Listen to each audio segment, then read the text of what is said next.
Right. ఒకసారి question మొత్తాన్ని జాగ్రత్తగా చదవండి. మ్యాచ్ ద ఫాలోయింగ్ అన్నాం, జతపరచమన్నాం. ఓకేనా? సో ఇక్కడ పంచవర్ష ప్రణాళికలకు సంబంధించినటువంటి ఇన్ఫర్మేషన్, ఇక్కడ వచ్చేసి వాటి యొక్క లక్ష్యం అన్నమాట. ఓకేనా? ఏ ప్రణాళిక ఏ లక్ష్యం మీద ఆధారపడి ఉందనేది ఇక్కడ మనకు డైరెక్ట్గా తెలిసేదానికి అవకాశం ఉంది. ఓకేనా? ఏ ప్రణాళిక ఏ లక్ష్యం, మొత్తం 12 ప్రణాళికలు, బాగా గుర్తుపెట్టుకోండి. ఈ 12 ప్రణాళికల యొక్క లక్ష్యం ఏందో మనకు ఈజీగా అర్థమవుతుంది. 12 ప్రణాళికల లక్ష్యము మనకు ఈజీగా అర్థమయ్యేదానికి అవకాశం ఉంటుంది.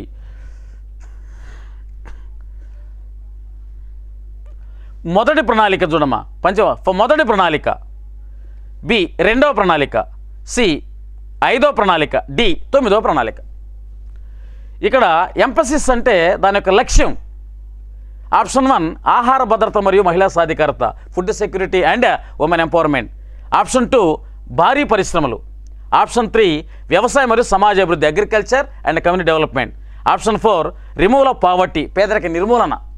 ఏ ప్రణాళిక ఏ లక్ష్యం మీద ఆధారపడి ఉంది? ఇప్పుడు ఫర్ ఎగ్జాంపుల్ మొత్తం 12 ప్రణాళికలు. మొదటి ప్రణాళిక వ్యవసాయం, మొదటి ప్రణాళికలో వ్యవసాయం మరియు సమాజ అభివృద్ధి. 2వ ప్రణాళిక భారీ పరిశ్రమలు. 3వ ప్రణాళిక స్వయం సమృద్ధి. 4వ ప్రణాళిక ఆర్థిక స్వావలంబన. 5వ ప్రణాళిక పేదరిక నిర్మూలన. 6వ ప్రణాళిక నిరుద్యోగ నిర్మూలన. 7వ ప్రణాళిక పనికి ఆహార ఉత్పాదకత. 8వ ప్రణాళిక మానవ వనరులు. 9వ ప్రణాళిక సామాజిక న్యాయం. 10వ ప్రణాళిక జన నాణ్యత. 11వ ప్రణాళిక సుస్థిర సమ్మిళిత వృద్ధి. 12వ ప్రణాళిక వేగవంతమైన సుస్థిర సమ్మిళిత వృద్ధి. ఒకసారి ఆ వీడియోని మీరు బాగా పరిశీలించండి. మొత్తం 12 ప్రణాళిక లక్ష్యాలు చెప్పాను నేను. ఈ 12 ప్రణాళికలు మనం చూస్తే మొదటి ప్రణాళిక అంటే వ్యవసాయం. ఎక్కడ చూడమ్మా, వ్యవసాయము సమాజ అభివృద్ధి. ఓకే.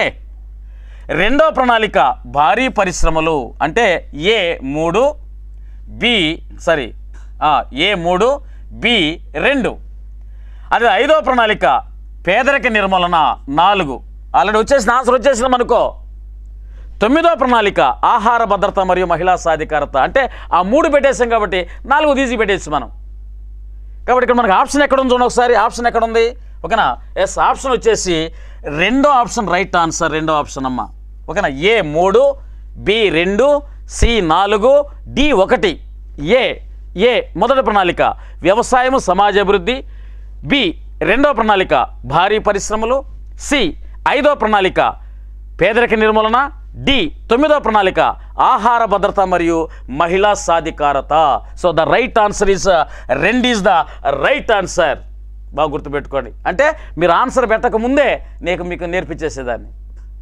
కాబట్టి ప్రణాళికల లక్ష్యాలని 12 ప్రణాళికల లక్ష్యాలని మీరు ఒక పేపర్ మీద రాసుకొని వాటన్నిటిని కూడా ఒకసారి చదవండి. ఓకేనా? ప్రణాళికల యొక్క లక్ష్యాలు చదవండి. ప్రణాళికల్లో వివరించిన ఓకేనా గ్రోత్ రేట్ అమ్మ, వృద్ధి రేట్లు కూడా చదవండి. ఓకేనా? మీరు బాగా గుర్తుపెట్టుకోండి. ప్రణాళికల లక్ష్యాలు చదవండి. ఆయా ప్రణాళికల్లో ఉన్నటువంటి వృద్ధి రేట్లు కూడా దాదాపు చదవండి. ఓకేనా? ఏ ప్రణాళికలో ఎంత వృద్ధి రేటు నిర్ణయించారు, సాధించింది ఎంత, నిర్ణయించిన వృద్ధి రేటు ఎంత, సాధించిన వృద్ధి రేటు ఎంత, ఏ ప్రణాళికలో ఏ లక్ష్యం కోసం ఏర్పాటు చేశారు, ఇటువంటివి కొంచెం మనము కీ పాయింట్స్గా కొంత టెక్నికల్గా మనం ప్రిపేర్ అయితే మనం ఈజీగా ఓకేనా సబ్జెక్ట్ మొత్తం మనకు రివిజన్ అయ్యేదానికి అవకాశం ఉంటుంది. ఓకే రైట్, నెక్స్ట్ బిట్లోకి వెళ్దామా.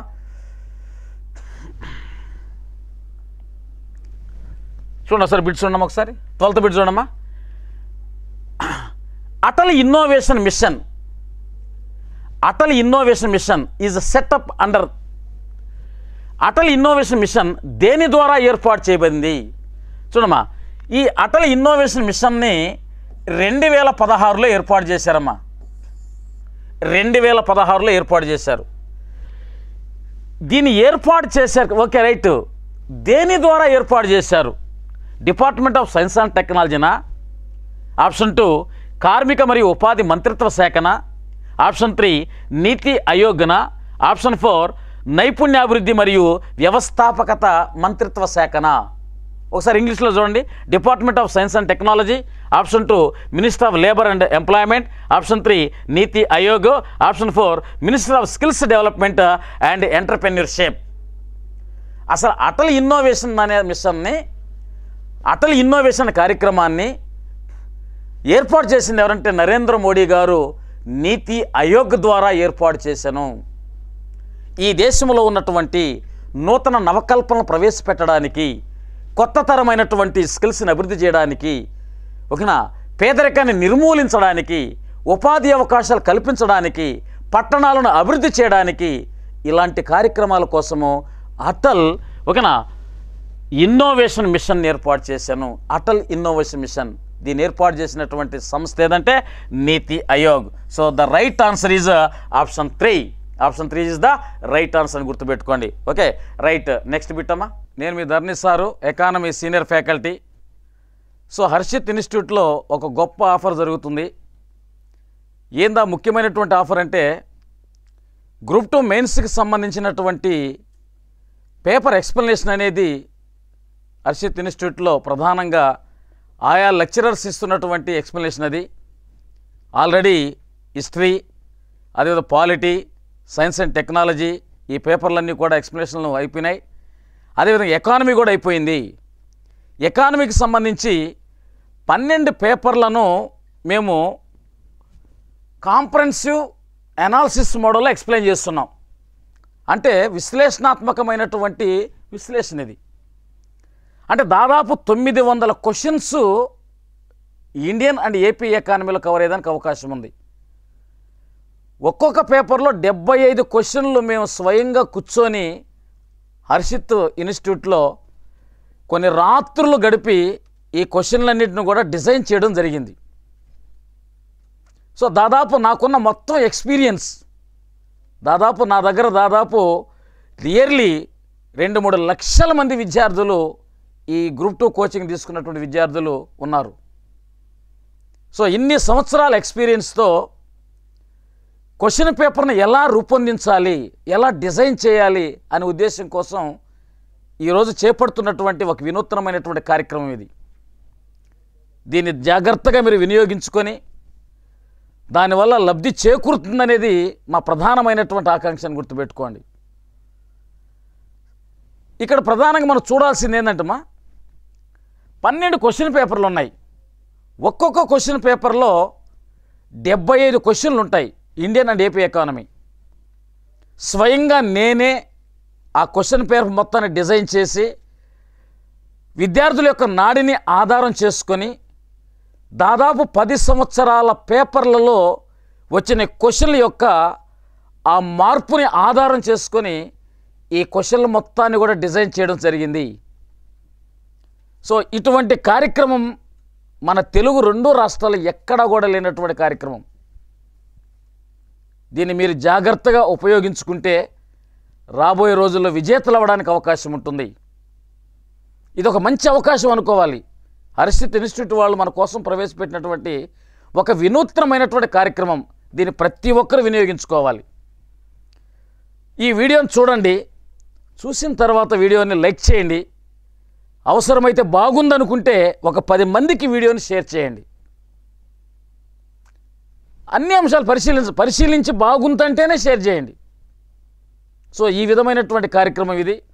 సో ఈ కార్యక్రమానికి వాళ్ళు డిజైన్ చేసినటువంటి అంశం చూస్తే 999 రూపాయలు యాక్చువల్గా అయితే, కానీ ఫెస్టివల్ ఆఫర్ కింద దీన్ని 299 రూపాయలకి ఇస్తున్నారు. సో ఈ పండగ సందర్భంగా వచ్చినటువంటి ఒక చిరు కానుక అనుకోండి, పండుగ కానుకిది. నెక్స్ట్ రాబోయే పండుగలు మీరు ఉద్యోగస్తులుగా ఉంటారని ఒక చిరు కానుకను హర్షిత్ ఇన్స్టిట్యూట్ వాళ్ళు మీకోసం దాన్ని డిజైన్ చేశారు. ప్రతి ఒక్కరు ఉపయోగించుకోండి. ఇంతకంటే మంచి అవకాశం మనకు రాదు. ఒకసారి ఆ పేపర్ మీరు వినండి, ఎక్స్ప్లెనేషన్ ఎలా ఉంటుందో.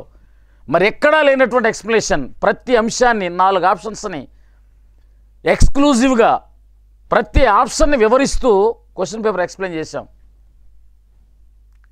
కాబట్టి గ్రూప్ 2 రాస్తున్నటువంటి మిత్రులారా, ఈ మంచి అవకాశాన్ని మీరు మాత్రం జారవిడుచుకోకండి.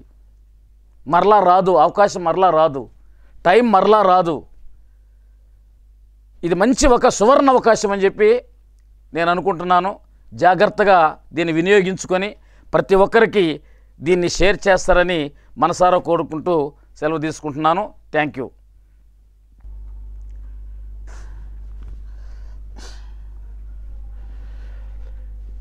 చూడమ్మా, if RBI reduces the cash reserve ratio what will happen to the credit creation? చూడమ్మా, ఆర్బీఐ ఏం చేస్తుంది అక్కడ? క్యాష్ రిజర్వేషన్ తగ్గిస్తుంది. దానివలన క్రెడిట్ క్రియేషన్ పరపతి సృష్టి ఏమవుతుంది? కింద చూడమ్మా, ఆర్బీఐ నగదు నిల్వల నిష్పత్తిని తగ్గిస్తే క్రెడిట్ సృష్టికి ఏమి జరుగుతుంది? చూడమ్మా ఒకసారి. సిఆర్ఆర్ అంటే క్యాష్ రిజర్వ్ రేషియో, నగదు నిల్వల నిష్పత్తి. ఈ నగదు నిల్వల నిష్పత్తిని ఆర్బీఐ ఏం చేసింది? తగ్గించింది. సిఆర్ఆర్ని తగ్గించింది. ఏమన్నట? సిఆర్ఆర్ ఏమైంది? మామూలుగా తగ్గించింది. తగ్గిస్తే క్రెడిట్ క్రియేషన్ ఏమవుతుంది అంటే ఏంది? పరపతి అప్పులు ఎలా ఉంటాయి?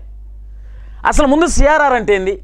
వాణిజ్య బ్యాంకులు ఆర్బీఐ వద్ద ఉంచే నిల్వలు, తాము సేకరించిన మొత్తం డిపాజిట్లలో ప్రతి సంవత్సరము కొంత మొత్తంలో ఆర్బీఐ వద్ద ఉంచే నిల్వలని సిఆర్ఆర్ అంటారు. అవునా? అవి సేకరించిన డిపాజిట్ల మొత్తంలో కొంత భాగాన్ని అక్కడ పెట్టాలి మామూలుగా. ఆ పెట్టే భాగాన్ని తగ్గించింది. పెట్టే భాగం తగ్గించినప్పుడు వాణిజ్య బ్యాంకులు ఏం చేస్తాయి?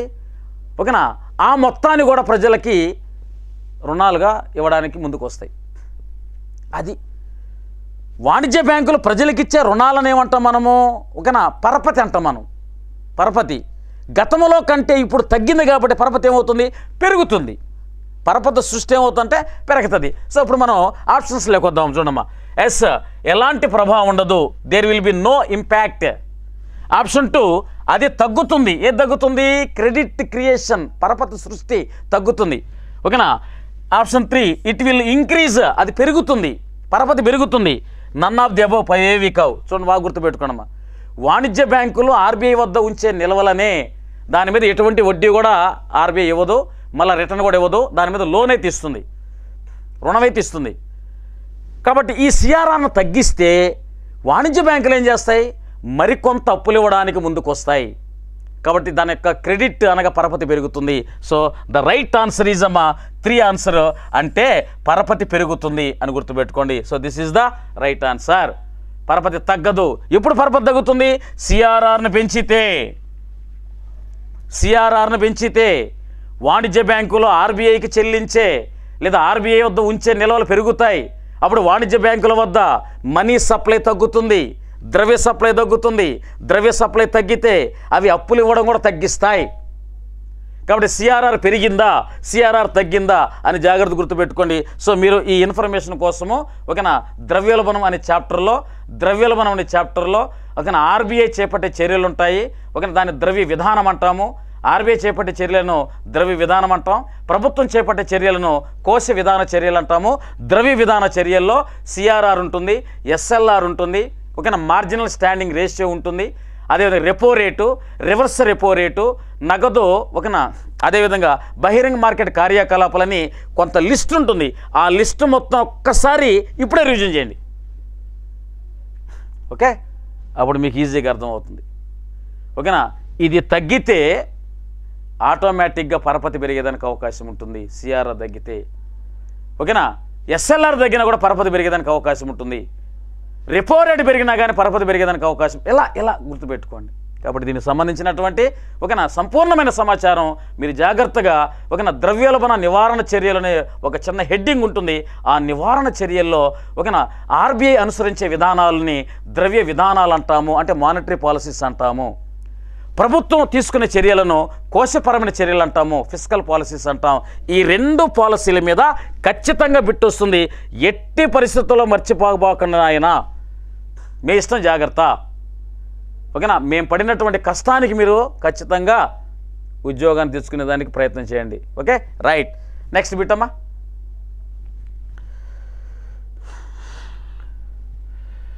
పన్నెండవ ప్రణాళిక ప్రకారం క్రింది స్టేట్మెంట్లు సరైనవి. బాగా గుర్తుపెట్టుకున్నామా. Which of the following statement is are correct as per aim of the 12th plan? 12వ ప్రణాళికలో ఉన్నటువంటి ఎయిమ్ ఏం చెప్తున్నాడు అక్కడ? 12వ ప్రణాళికలు కింద ఇచ్చిన స్టేట్మెంట్లో ఏమేమి ఇచ్చిందమ్మా? బాగా గుర్తుపెట్టుకోండి. 12వ ప్రణాళిక చివరి ప్రణాళిక భారతదేశానికి అని గుర్తుపెట్టుకోండి. ఓకేనా. Option 1, we must strive to bring the IMR down to 28 by end of the 12th plan. అంటే 12వ ప్రణాళిక ముగిసే నాటికి ఐఎంఆర్ని అంటే శిశు మరణాల రేటుని 28కి తగ్గించేందుకు మనం కృషి చేయాలి.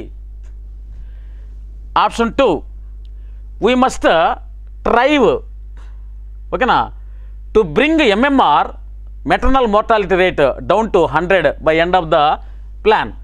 మనం ప్రణాళిక ముగిసే సమయానికి ఎంఎంఆర్ని అంటే తల్లి మరణాల రేటుని 100కి తగ్గించాలి. అంటే ఇక్కడ ఏం లేదమ్మా, 12వ ప్రణాళికలో ఉన్నటువంటి లక్ష్యాలు ఉన్నాయి మనకు. 12వ ప్రణాళికలో కొన్ని లక్ష్యాలు ఉన్నాయి. ఇది ఆరోగ్యానికి సంబంధించిన లక్ష్యాలు, ఓకేనా, అభివృద్ధికి సంబంధించిన లక్ష్యాలు ఉన్నాయి. అదేవిధంగా పేదరికము, ఉద్యోగానికి సంబంధించిన లక్ష్యాలు ఉన్నాయి. విద్యకు సంబంధించి, ఆరోగ్యానికి సంబంధించి, అవస్థాపన సౌకర్యాలకు సంబంధించి ఒకసారి 12వ ప్రణాళిక యొక్క మొత్తం సారాంశం చూడండి. ఇక్కడ ఆరోగ్యానికి సంబంధించిన అంశాల మీద నేను బిట్ని ప్రిపేర్ చేసి ఇక్కడ ఐఎంఆర్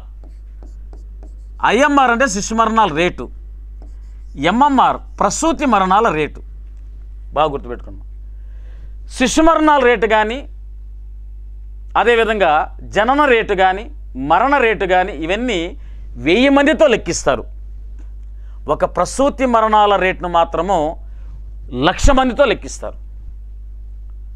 1,00,000 మందిలో ఎంతమంది చనిపోతున్నారు, ఇది 1000 మందిలో ఎంతమంది చిన్నపిల్లలు చనిపోతున్నారు ఇది. సో ఇక్కడ ఐఎంఆర్కి ఎంఎంఆర్కి ఉన్నటువంటి ఆ లక్ష్యం చెబుతున్నాడు. ఇక్కడ 12వ ప్రణాళికలో ఐఎంఆర్ని 25కు తగ్గించాలని, 25 మందికి 28గా ఉన్నటువంటి దానిని, అంటే 11వ ప్రణాళికలో టార్గెట్ 20 చెప్పాడు. 12వ ప్రణాళిక ఏం చెప్పాడు, 28గా ఉన్న ఐఎంఆర్ని 25కు తగ్గించాలి. అంటే 1000 మందిలో 25 ఉండాలి.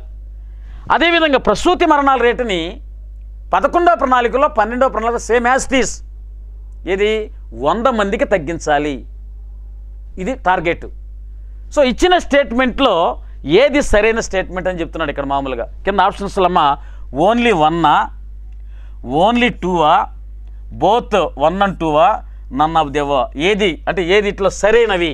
ఇక్కడ మనం జనరల్గా చూస్తే శిశు మరణాల రేటు 25, కానీ బట్ ఆన్సర్ అక్కడ ఉండేది ఆప్షన్ వచ్చి 28 ఉంది. కాబట్టి ఆన్సర్ ఏంది, ప్రసూతి మరణాల రేటు ఒక్కటే ఆన్సర్. కాబట్టి only 2 is the right answer. Only 2 బాగా గుర్తుపెట్టుకోండి. సో ఇది ఈ బిట్టుకి సంబంధించిందమ్మా 12వ ప్రణాళిక, దాని యొక్క మొత్తం ఒక లక్ష్యాలు, దాని యొక్క వృద్ధి రేట్లు, ఇవన్నీ జాగ్రత్తగా చూసుకోండి. ఓకే రైట్ అమ్మా. నెక్స్ట్ బిట్టు అర్థమవుతున్నాయి కదా, రైట్, బాగా అర్థం చేసుకోండి. ఓకేనా, ప్రతి అంశాన్ని, ప్రతి అక్షరాన్ని, ప్రతి ఆప్షన్ని, అదేవిధంగా ఓకేనా, అర్థం కానిటువంటి వాటిని మళ్ళీ 2 సార్లు ఒకసారి చదవండి. వీడియోని 2 సార్లు ప్లే చేసుకోండి, ఈజీగా అర్థమవుతాయి. ఓకేనా, ఈ 12 పేపర్లు జాగ్రత్తగా చేయండి. ఖచ్చితంగా మీకు ఓకేనా విజయం అనేది చేకూరేదానికి అవకాశం ఉంటుంది. 12 పేపర్లలో ఎంత సమాచారం తెలుసు, టెక్స్ట్ బుక్ మొత్తం రివిజన్ అయిపోతుంది, సిలబస్ మొత్తం రివిజన్ అయిపోయేదానికి అవకాశం ఉంది. Okay right. సో 14 బిట్ చూస్తేమ్మా, which of the following were the priority objectives of the 8th plan. 8వ ప్రణాళిక ప్రాధాన్యత లక్ష్యాలేవి? 8వ ప్రణాళిక ప్రాధాన్యత అంటే ప్రధానమైనటువంటి లక్ష్యాలు ఏమిటి? 8వ ప్రణాళిక ఏ లక్ష్యాల మీద ఓకేనా ఇది ఆధారపడి ఉందంటే ఏ లక్ష్యాలను ఆధారం చేసుకొని ఈ ప్లాన్ తయారు చేశారు? Option 1, universalisation of elementary education, అంటే ప్రాథమిక విద్య యొక్క సార్వత్రీకరణ. Option 2, growth and diversification of agriculture, అంటే వ్యవసాయం యొక్క పెరుగుదల మరియు వైవిధ్యీకరణ. Option 3, containment of population growth, జనాభా పెరుగుదల నియంత్రణ, కంటైన్మెంట్ అంటే controlling. Option 4, gradually privatisation of most public sector undertakings, చాలా ప్రభుత్వ రంగ సంస్థలను క్రమంగా ప్రైవేటీకరించడము. దీంట్లో మనకు ప్రాధాన్యత లక్ష్యాలు ఏవి? 8వ ప్రణాళికలో ఏం చెప్తుందంటమ్మా, విద్యను డెవలప్ చేయాలి, వ్యవసాయ రంగాన్ని డెవలప్ చేయాలి, జనాభా పెరుగుదలను నియంత్రించాలి, అదేవిధంగా నష్టాల్లో ఉన్నటువంటి పరిశ్రమలను మాత్రమే ప్రైవేటీకరించాలి. అన్నీ కాదు, చాలా కాదు, నష్టాల్లో ఉన్నటువంటి వాటిని మాత్రమే ప్రైవేటీకరించాలి. ఇది బాగా గుర్తుపెట్టుకోండి. ఏ పరిశ్రమలు అయితే సిక్ ఇండస్ట్రీస్గా పిలువబడుతున్నాయో అలాంటి వాటిని ప్రైవేటైజేషన్ ద్వారా వాటిని డెవలప్ చేయాలి అని 8వ ప్రణాళిక స్పష్టంగా మనకు వివరించిందనమాట. సరే, ఇక్కడ మనకు చూస్తే option 1 right, option 2 right, option 3 right, option 4 wrong. అర్థమైందా? ఇదే నష్టాల్లో ఉన్న పరిశ్రమలను క్రమంగా ప్రైవేటీకరించడం కానీ ఉంటే అది కూడా రైటే. కానీ చాలా ప్రభుత్వ రంగ సంస్థలు అన్నాడు కాబట్టి రాంగ్ ఆన్సర్. కాబట్టి కింద ఇచ్చినటువంటి ఆప్షన్ మనం కోడింగ్గా చేసుకుంటే ఏమేమి ఆప్షన్స్ వస్తాయి మనకు? 1 కరెక్టు, 2 కరెక్టు, 3 కరెక్టు, 1 2 3 ఎక్కడ ఉంది మనకు?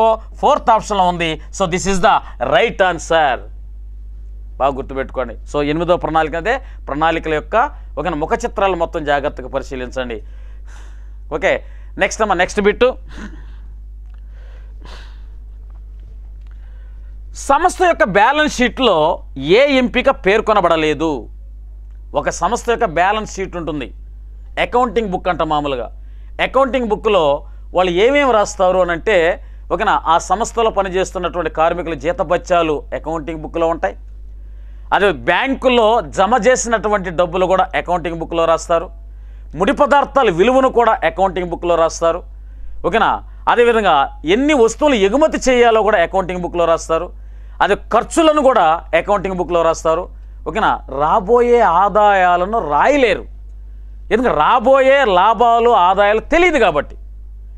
బ్యాలెన్స్ షీట్లు ఎన్ని ఉంటాయి మనకు? ఒక అకౌంటింగ్ బుక్లో ఏమేమి మెన్షన్ చేస్తామంటే వచ్చేదాన్ని తెలపరు. ఆల్రెడీ జరుగుతున్న వాటిని, జరిగిన వాటిని మెన్షన్ చేస్తారు. అదనమాట, వాటినే మామూలుగా మెన్షన్ చేస్తారు, వాటిని లిఖిస్తారు, రాస్తారు. కాబట్టి ఇచ్చినటువంటి బిట్ మనం ఒకసారి పరిశీలిద్దాము. ఓకేనా, బ్యాలెన్స్ షీట్లో ఏ ఎంపిక పేర్కొనబడలేదు. బ్యాంకులో నగదు నిల్వ ఉంది, దీన్ని ఖచ్చితంగా చేరుస్తాను రాస్తారు.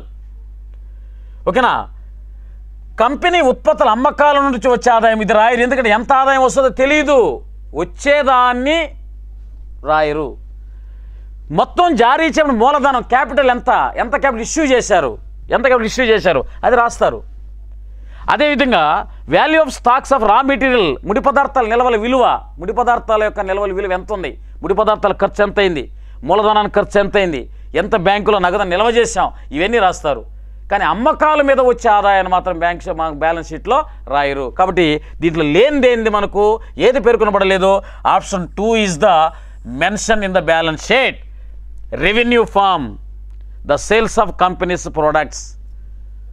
ఓకేనా, కాబట్టి రెవెన్యూ అనే దాన్ని సేల్స్ మీద వచ్చే ఆదాయాన్ని మాత్రము ఇక్కడ తెలపరు. కాబట్టి పేర్కొనబడాలంటే ఏది రాంగ్ అంటే 4 ఆప్షన్స్లో ఇది రాంగు. కాబట్టి ఆప్షన్ 2 అనేది రాంగ్ అని గుర్తుపెట్టుకోండి. ఈ 3 రైట్, ఈ 3 చేరుస్తారు బ్యాలెన్స్ షీట్లో. So this is the main information for this question గుర్తుపెట్టుకోండి. Okay, right, go to next question అమ్మా.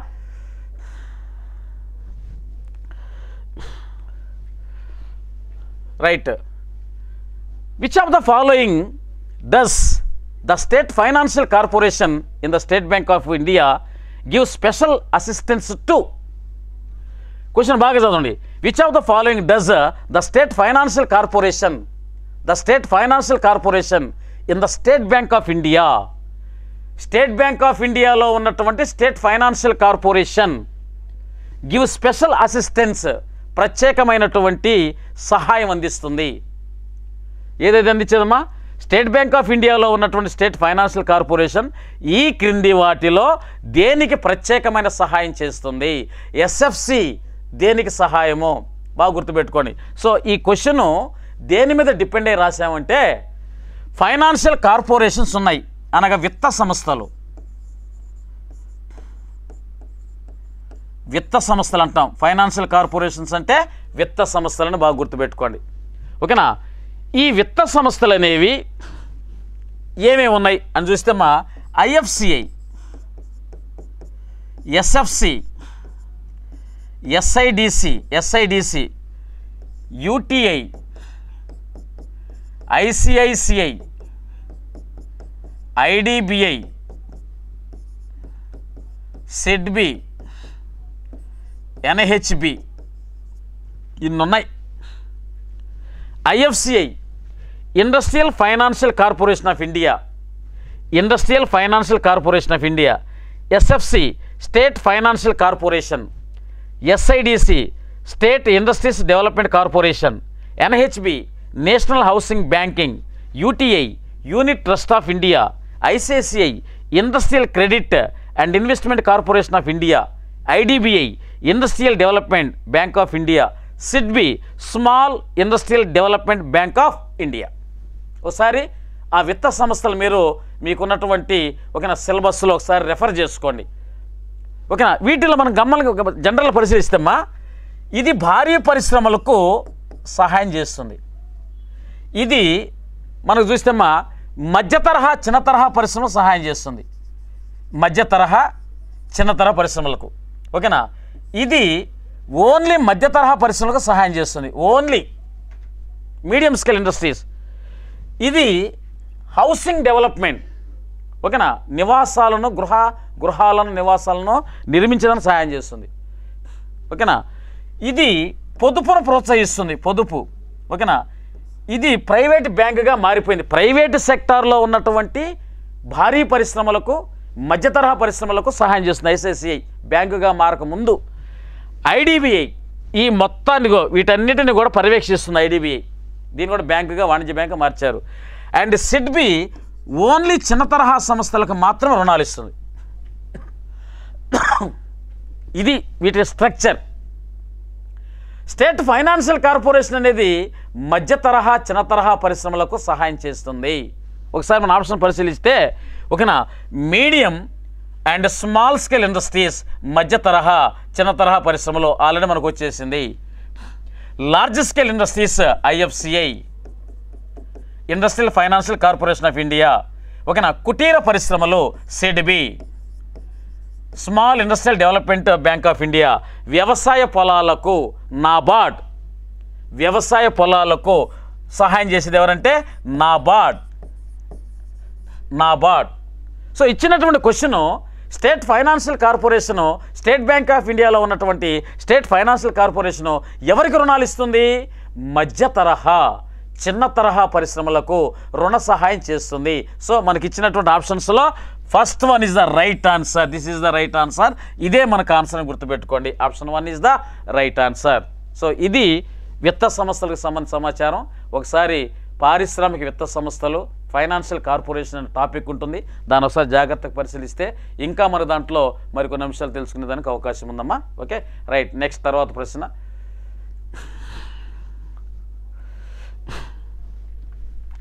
క్రింది ప్రకటనలు పరిశీలించండి. Consider the following statements. 1. MNREGA was launched in the 11th 5-year plan. ఓకేనా?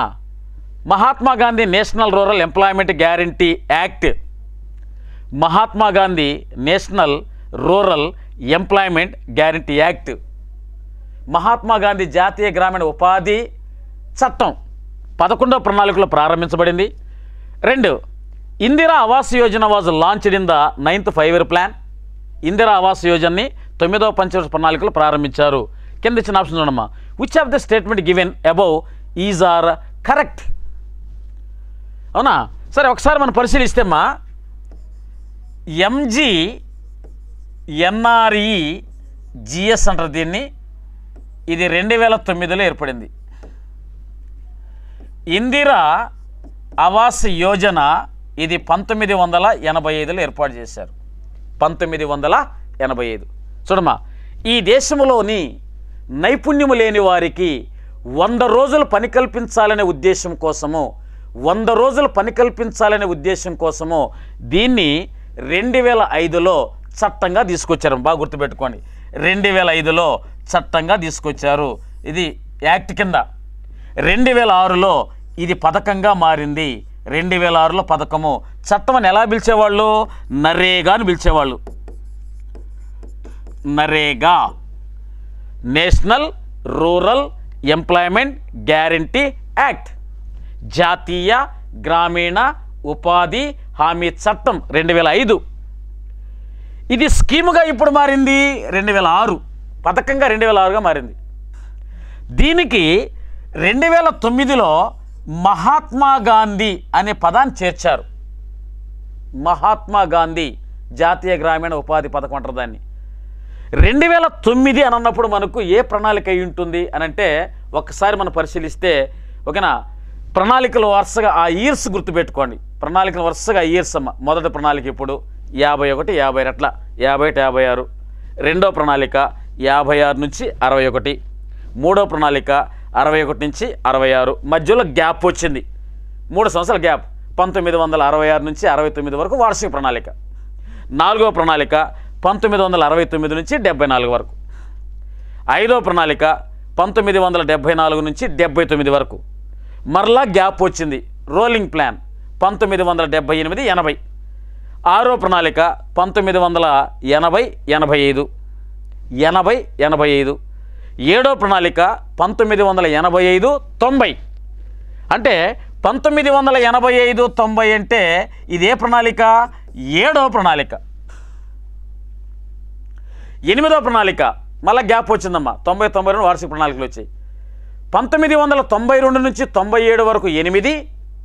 1997 నుంచి 2002 వరకు 9వ ప్రణాళిక.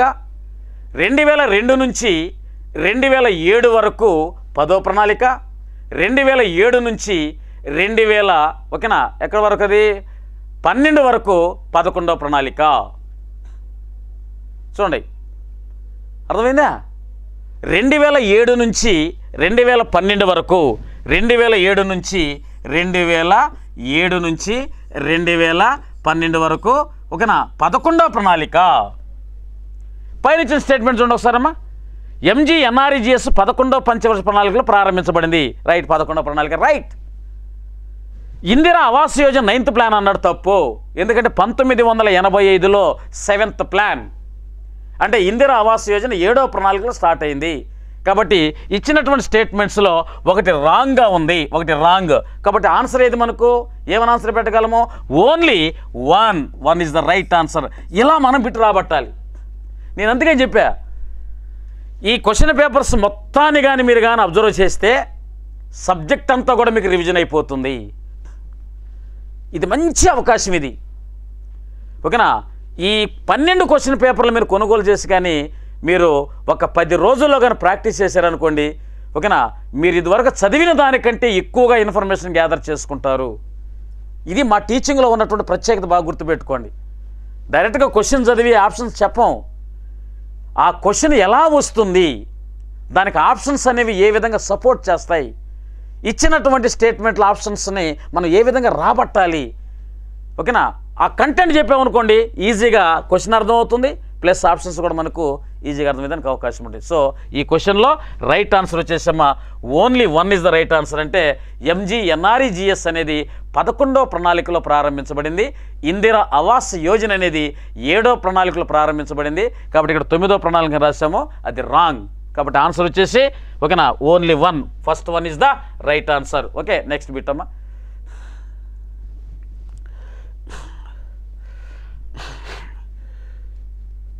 Which of the following are the central cooperative banks directly associate with కేంద్ర సహకార బ్యాంకులు అన్నమాట ఇది, ఓకేనా?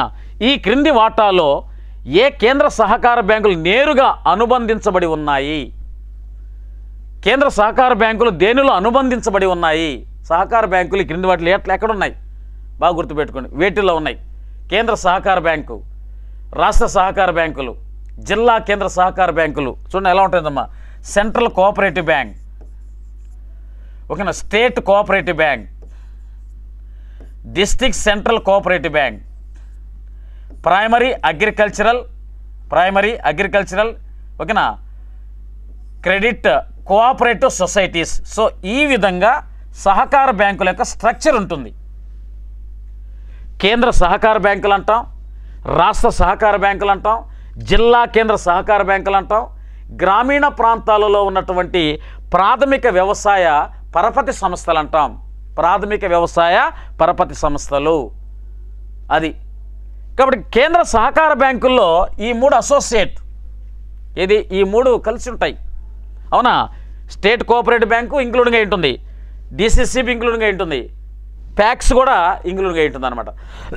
ఇచ్చిన క్వశ్చన్లో మనం ఒకసారి పరిశీలిస్తే వీటిలో ఏమున్నాయి, ఓకేనా? రైట్, సెంట్రల్ గవర్నమెంటా, లేదా భూమి అభివృద్ధి బ్యాంకుల, రాష్ట్ర సహకార బ్యాంకుల, రైతుల అని చూస్తే సెంట్రల్ కోఆపరేటివ్ బ్యాంకులో అసోసియేట్ అయిన బ్యాంకులు ఏది మనకు ఇక్కడ చూసి చెప్పండి ఏ బ్యాంకులు ఎస్ రాష్ట్ర సహకార బ్యాంకులు. సో ఇది రైట్ ఆన్సర్ గుర్తుపెట్టుకోండి. ఓకేనా. ఇక్కడ ఆప్షన్లో కేంద్ర ప్రభుత్వం అన్నాడు. కేంద్ర ప్రభుత్వ ఆధ్వర్యంలోనే ఉంటాయి ఇవి. బట్ బ్యాంకింగ్ సెక్టార్ యొక్క పరిస్థితి వేరు. ఓకేనా. కేంద్ర ప్రభుత్వ ఆధ్వర్యంలో ఉంటాయి, కేంద్ర ప్రభుత్వం కంట్రోల్ చేస్తుంది, కానీ బ్యాంకింగ్ సెక్టార్లో ఉంటాయి ఇవి. ఓకేనా. వీటికి అధినేత ఎవరంటే రిజర్వ్ బ్యాంక్ ఆఫ్ ఇండియా. కేంద్ర ప్రభుత్వం అయితే కాదు, కాబట్టి వాటికి అసోసియేట్ కాదు, దాని కింద పనిచేస్తాయి. కాబట్టి రాష్ట్ర సహకార బ్యాంకులు దానికి అసోసియేట్ అయి ఉంటాయన్నమాట. సరే, భూమి అభివృద్ధి బ్యాంకులు అంటే ఏంది? దీన్ని మనం ల్యాండ్ డెవలప్మెంట్ బ్యాంక్స్ అంటాం. ల్యాండ్ డెవలప్మెంట్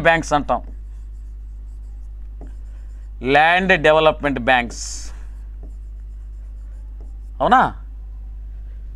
1920లో వ్యవసాయ రంగంలో దీర్ఘకాలిక రుణాలు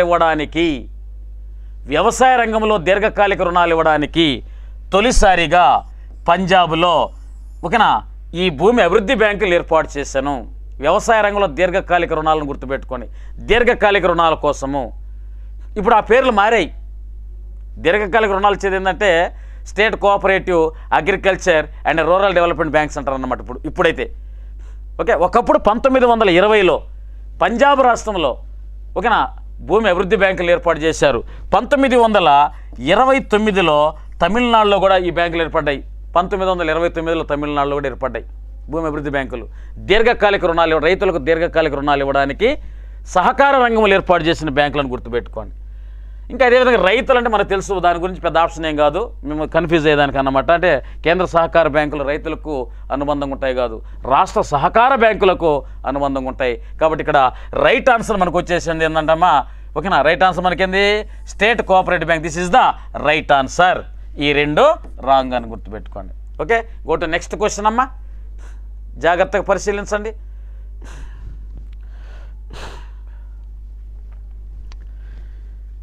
consider the following statements about Gandhian plan. ఈ క్రింది ఇచ్చినటువంటి స్టేట్మెంట్లలో గాంధేయ ప్రణాళికకు సంబంధించినటువంటి ఇన్ఫర్మేషన్. అంటే భారతదేశానికి స్వాతంత్రం రాకముందు ఏర్పడిన కొన్ని ప్రణాళికలు ఉన్నాయి. దాన్ని మనం ప్రణాళికల ఎరా అంటాం, మనం ప్లానింగ్ ఎరా అవునా. ఫర్ ఎగ్జాంపుల్ పరిశీలిస్తే 1934లో మోక్షగుండం విశ్వేశ్వరయ్య ప్రణాళికలను ఈ దేశంలో ప్రారంభించాను. అందుకే ప్రణాళికల పిత, భారతదేశంలో ప్రణాళికల పిత మోక్షగుండం విశ్వేశ్వరయ్య. ఆయన వ్రాసిన book the planned economy for India. అదేవిధంగా 1938లో ప్రణాళికల కోసము నేషనల్ ప్లానింగ్ కమిటీని ఏర్పాటు చేశారు. నేషనల్ ప్లానింగ్ కమిటీని 1938. ఓకే. అదేవిధంగా 1944లో ఓకేనా, బాగా గుర్తుపెట్టుకోండి, బాంబే ప్రణాళికలను, గాంధేయన్ ప్రణాళికలను ఏర్పాటు చేశారు. ఓకేనా 44లో. అదే 45లో ప్రజా ప్రణాళికను ఏర్పాటు చేశారు. ఇవన్నీ కూడా ప్రణాళికా సలహా సంఘం ఏర్పడక ముందు ఇవన్నీ వచ్చాయి. 1945లో ఒక ప్రణాళికలు, 46లో ప్రణాళిక సలహా సంఘం, 1950లో ప్రణాళికా సంఘం అని వరుసగా ఆ ఇయర్స్ మొత్తాన్ని ఒకసారి మనం ప్రణాళికలో చూసుకోవాలి మనం. ఓకేనా. ఇక్కడ గాంధేయన్ ప్రణాళిక చూడమ్మా, గాంధేయన్ ప్రణాళికకు సంబంధించినటువంటి ఇన్ఫర్మేషన్ అనమాట ఇది. గాంధేయన్ ప్రణాళిక ఎప్పుడు ఏర్పడింది అని బాగా గుర్తుపెట్టుకోండి. గాంధేయన్ ప్రణాళిక 1944లో ఏర్పాటు చేశారు. గాంధేయ ప్రణాళికను రాసినది ఎవరు? ఎస్ఎన్ అగర్వాల్, శ్రీమన్నారాయణన్ అగర్వాల్. 1945లో వచ్చిన ప్రణాళిక ప్రజా ప్రణాళిక. దీన్ని రాసింది ఎవరు? ఎంఎన్ రాయ్. బాగా గుర్తుపెట్టుకోండి. ప్రణాళిక సలహా సంఘములో ఎవరెవరు ఉండేవాళ్ళు? ఓకేనా. DR Gadgil, VKRV Rao, PC Mahalanobis, వీళ్ళు సభ్యులు అన్నమాట వీళ్ళు. సో ఇచ్చినటువంటి క్వశ్చన్ మనం చూస్తామా. Option 1, the plan was drafted by MN Roy. ఈ ప్రణాళికను ఎంఎన్ రాయ్ రాశాడు. అది మీకు రాసేలేదో ఒకసారి చూసుకోండి. గాంధీ ప్రణాళిక. Option 2, it was draft in the year of 1944. ఇది 1944లో రూపొందించబడింది. ఓకేనా? గాంధీ ప్రణాళిక 1944 కరెక్టే, ఇది కరెక్టే. కానీ ఈ ప్రణాళికను డ్రాఫ్ట్ చేసింది ఎవరు? ఎస్ఎన్ అగర్వాల్. ఎంఎన్ రాయ్ ఎవరు? ప్రజా ప్రణాళికను రాసినటువంటి వ్యక్తి.